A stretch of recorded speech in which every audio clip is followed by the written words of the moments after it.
Kuna kila dalili kwamba kocha Maoba Mng'iti wa wananchi Yanga amekuwa akiwatumia baadhi ya wachezaji wake katika namna ya kucheza namna ile ile ambako alikuwa akifanya katika klabu ya Mamelodi Sundowns alikotumika kwa miaka 12 akiwa kama miongoni mwa maafisa wa benchi la ufundi, akiwa kama kocha msaidizi, akiwa kama kocha mkuu, kabla ya kuondoka na kwenda kujiunga na Golden Arrows aliyoiongoza katika ligi kuu Afrika Kusini PSL katika msimu uliomalizika 2025 2026.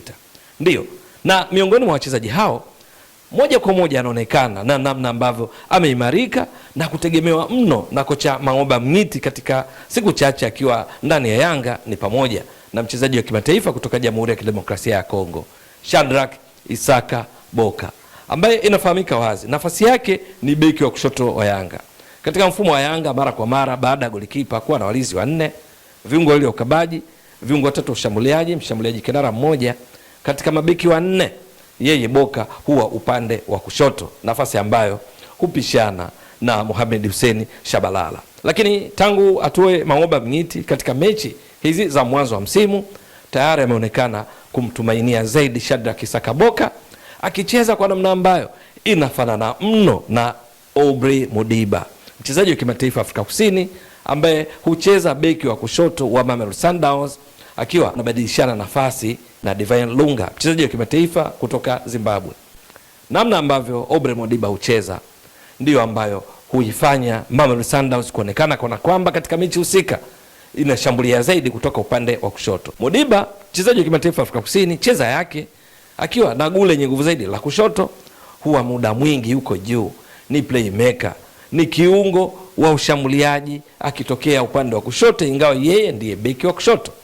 Anapocheza mara nyingi anamnufaisha kocha wa Mamelodi Sundowns. Hapa tunazungumzia enzi akiwapo Maoba Mng'iti, akiwapo Roland Mokwena na hata sasa Miguel Cardoso, kwamba Modiba ambaye ana uwezo mkubwa wa kuchomoka na mpira kwa kasi, uwezo mkubwa wa kupiga cross, kupiga chenga, na wakati mwingine anapopanda uingia ndani anafanya underlapping na kwenda kuongeza hatari kwa wapinzani, kiasi ya kwamba hufunga pia ama kutoa assist, pia huiongezea Mamelodi Sundowns idadi kubwa ya wachezaji kutokea eneo la kati ya mstari wa uwanja. Ana kwamba anasaidia Mamelodi ku-overload wapinzani eneo la kati, eneo ambalo ndiko kuna engine ya Mamelodi katika mipango yake, kwenye kushambulia, kwenye kuzuia. Na muda mwingi wa mchezo Mamelodi hutawala mechi, na muda mwingi wa mchezo Mamelodi hucheza katika nusu ya pili ya uwanja.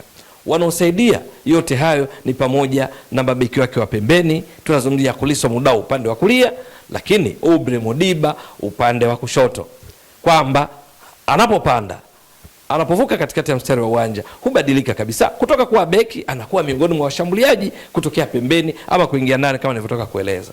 Kwenye ligi ya mabingwa barani Afrika ambapo Mamelodi Sundowns walitoa ubingwa hivi karibuni wakiwa chini ya kocha Miguel Cardoso, miongoni mwa wachezaji waling'ara sana kuiwezesha Mamelodi Sundowns kutimiza mpango wake wa kutoa taji la ligi ya mabingwa barani Afrika ambalo mara ya mwisho walikuwa wamelitoa msimu wa 2015 2016 wakiwa chini ya Pitso Mosimane, alikuwa ni pamoja na Aubrey Modiba. Mechi 12 kuanzia hatua ya makundi mpaka finali, yeye alicheza mechi 7. Lakini kwenye mechi hizo 7 Mwamba alipiga cross 11 zilizofika alipiga cross zilizofika 10 kati ya cross 26 alizozifikisha eneo la kati mwa uwanja, akitumia zaidi goli lake la kushoto, akishambulia upande wa kushoto kwenda kuongeza mapana ya uwanja. Lakini Aubrey Modiba kuna baadhi ya nyakati akaingia ndani na kufanya majaribio ya kufunga, akiwa yeye sasa anabadilika kama nilivyotoka kueleza, kutoka kuwa beki wa kushoto anakuwa miongoni mwa viungo uchezeshaji, anakuwa miongoni mwa supportive striker, washambuliaji wasaidizi nyuma mshambuliaji kinara. Matokeo yake ni nini? Alifunga bao moja. Matokeo yake ni nini? Alitoa assist 2, mchango ambao ulisaidia kwa kiasi kikubwa Mamelodi Sundowns kutoa taji la ligi ya mabingwa barani Afrika kwa msimu uliomalizika 2025 2026. Sasa nilimzungumzia Aubrey Modiba kwa sababu tu ya kunasibisha vile ambavyo hutumika ndani ya Mamelodi Sundowns, kwamba ni beki wa kushoto ndio, lakini majukumu yake mengi huwa ni katika kushambulia, kwa sababu Mamelodi kutokana na uchezaji wao wa mabeki wao pembeni wanaongeza idadi katika eneo la kati, kuungana na kina Teboho Mokoena, kina Marcelo Ayende. Baadhi tu ya mifano ni kwamba wapinzani wanakosa fursa ya kulifikia lango lao mara kwa mara. wapinzani muda mwingi wanajikuta wanakuwa suffocated kutokana na namna wanavyocheza Mamelodi Sundowns. Sasa Mang'oba Mng'iti ambaye kibindoni mwake ana formula za namna Mamelodi Sundowns hucheza na kupata mafanikio, ndicho kinachoonekana dhahiri shairi anakifanya ndani ya Yanga. Kwenye mechi mbili za ligi kuu Tanzania bara ameonekana kocha Mang'oba Mng'iti akitawala mno mechi alizocheza, dhidi ya Namungo akishinda 3-1, dhidi ya Coastal Union akishinda 4-1. Na miongoni mwa wachezaji aliowategemea katika kufanikisha mpango huo ni Shadrack Issa Kaboka. Hata katika ngao ya jamii, wakati Yanga ilipotoa ngao ya jamii kwa kuwafunga watani zao wa jadi Simba, ikiwa ni ngao ya 3 mfululizo anatoa Yanga, aliyechangia kifo cha Simba alikuwa ni Shadrack Issa Kaboka. Inakumbuka vizuri, dakika ya 31 ni yeye ndiye alitoa assist kwa mfungaji wa bao pekee katika mchezo huo kwenye uwanja New Amani Complex pale visiwani Zanzibar, MVP wa ligi kuu ya Zambia Albert Kangwanda. Ni assist kutoka kwa Shadrack Issa Kaboka, ikiashiria namna ambavyo mapema sana amekuwa akielewana na mchezaji huyu kutoka Zambia ambaye ameripoti hivi karibuni kujiunga na Yanga. Lakini ligi kuu Tanzania bara ilipoanza mechi ya kwanza dhidi ya Namungo, Yanga inashinda 3-1. Bao la kwanza anafunga Shadrack Issa Kaboka katika eneo ambalo huzoeleka kuonekana washambuliaji na hasa nambari 9 ya timu, mshambuliaji kinara. Lakini Boka akafunga katika eneo hilo ambalo washambuliaji hupatikana, yeye akiwa ni beki wa kushoto katika mchezo huo kwenye uwanja wa Majaliwa pale Ruangwa mkoani Lindi. Yanga ikashinda 3-1. Lakini katika mechi dhidi ya Coastal Union, Shadrack Issa Kaboka akang'ara mno miongoni mwa wachezaji karibu wote wa Yanga walifanya vizuri sana, yeye akiwa mmoja wapo.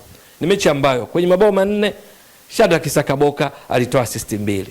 Kwenye mabao hayo manne Shadrack Issa Kaboka, jitihada zake katika mchezo huo ambao Yanga kwa wastani ilimiliki mpira kwa 70%, yeye alipanda na kupiga crossi 11, create chances, kutengeneza nafasi za kufunga 7. Shadrack Issa Kaboka alitoa key passes, pasi ambazo alipowapigia wenzake walipata nafasi ya kupiga mashuti kulenga shabaha. Pasi 4 key passes, pasi funguo kutoka kwa Shadrack Issa Kaboka.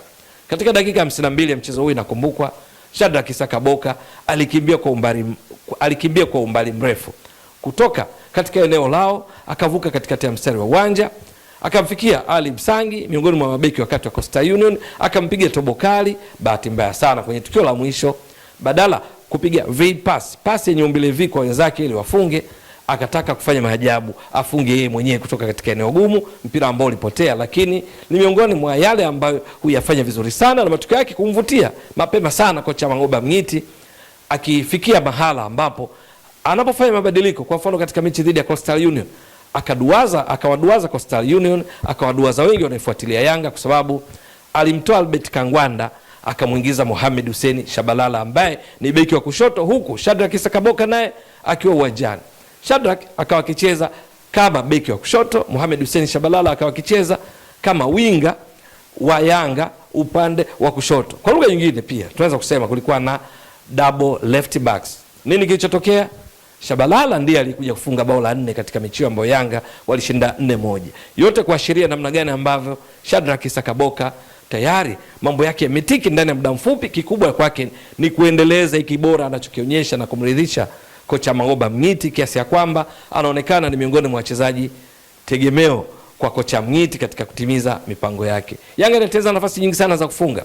Maeneo ambayo hutengeneza nafasi hizo ni pamoja na eneo la kushoto anakocheza Shadrack Issa Kaboka akishirikiana na kina Kangwanda, Hussein Zakuani, Mohamed Hussein Shabalala kama ilivyojitokeza katika mechi dhidi ya Coastal Union, na wachezaji wengine wa Yanga pindi wanapokwenda kushambulia, ambao kwa kiasi kikubwa kwenye mechi hizi mbili za ligi kuu Tanzania bara wameonyesha kwamba Yanga huwa wengi mno eneo la juu, wachache hubaki nyuma, lakini wanaposhambuliwa kwa kujibu hurudi mara moja kufanya uzuiaji ambao umewafanya katika mechi mbili hizi za ligi kuu Tanzania bara wafunge mabao 7, waruhusu mabao 2, likiwa mabao lililotokana na mpira wa kutenga ambao ulimbabatiza Shadrack Issa Kaboka na kujawavudi katika mechi dhidi ya Coastal Union akiupiga Gladys Kiaralasa. Je, Shadrack Issa Kaboka kwa kiwango hiki anachokionyesha, kwa kufanana kwake na Aubrey Modiba kimajukumu akiwa na Mamelodi Sundowns yake ambayo kocha Mng'iti amedumu kwa miaka 12, je, ataendeleza vipi ili mwisho wa siku aiwezeshe Yanga kutimiza mipango yake ya kutoa taji la 6 mfululizo wa ligi kuu Tanzania bara, kurejesha taji la kombe la shirikisho la benki ya CRDB ambalo msimu uliomalizika wamelipoteza kwa watani zao wa jadi Simba, lakini kufika mbali zaidi kwenye ligi ya mabingwa barani Afrika, walau robo finali, ikibidi nusu finali na hata kutoa ubingwa ikibidi, kama ambavyo kocha wao Mang'oba Mng'iti siku anatambulishwa alisema juu ya dhamira yake kutaka kuiona Yanga ikitoa taji la ligi ya mabingwa barani Afrika. Itakuwa vipi? Ni swala la kusubiri na kuona. Ewe mtazamaji wa Mbwaduke Stats Sport Next Level, endelea kuunga mkono channel hii kwa kuhakikisha kwamba una subscribe, una share, una like na kucomment. Mwasilishaji wako ni mimi Ramadhani Mbwaduke almaarufu kama Mzee wa Data. Shukran jazilan. Bye bye.